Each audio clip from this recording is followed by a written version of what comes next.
નર્મદા જિલ્લામાં દારૂબંધીના કાયદાનો સરેઆમ ભંગ થતો હોવાના અને ખુલ્લેઆમ દારૂના અડ્ડાઓ ધમધમી રહ્યા હોવાના ગંભીર આક્ષેપો ઉઠ્યા છે।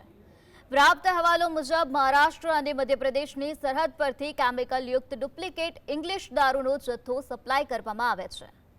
સાગબારાની ધનશેરા ચેકપોસ્ટ અને નર્મદા ડેમમાં હોડીઓ દ્વારા બે રોકટોક રીતે દારૂ ઘુસાડવામાં આવતો હોવાનું સામે આવ્યું છે।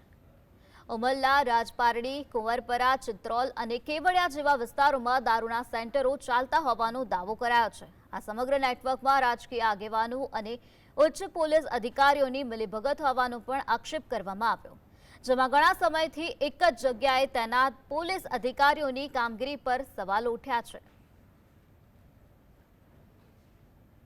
ભરૂચના સિનિયર સાંસદ મનસુખભાઈ વસાવા દ્વારા આજે ભાજપ સરકારના ગૃહમંત્રી હર્ષભાઈ સંઘવીને એક પત્ર લખીને વિનંતી કરવામાં આવી છે કે નર્મદા જિલ્લામાંથી અનેક ગાડીઓ ભરીને દારૂ કરજણ, આમલેથા, ઉમલ્લા, રાજપારડી, સિનોરમાં આવે છે અને પુષ્કળ પ્રમાણમાં નકલી દારૂ આ વિસ્તારમાં વેચાય છે।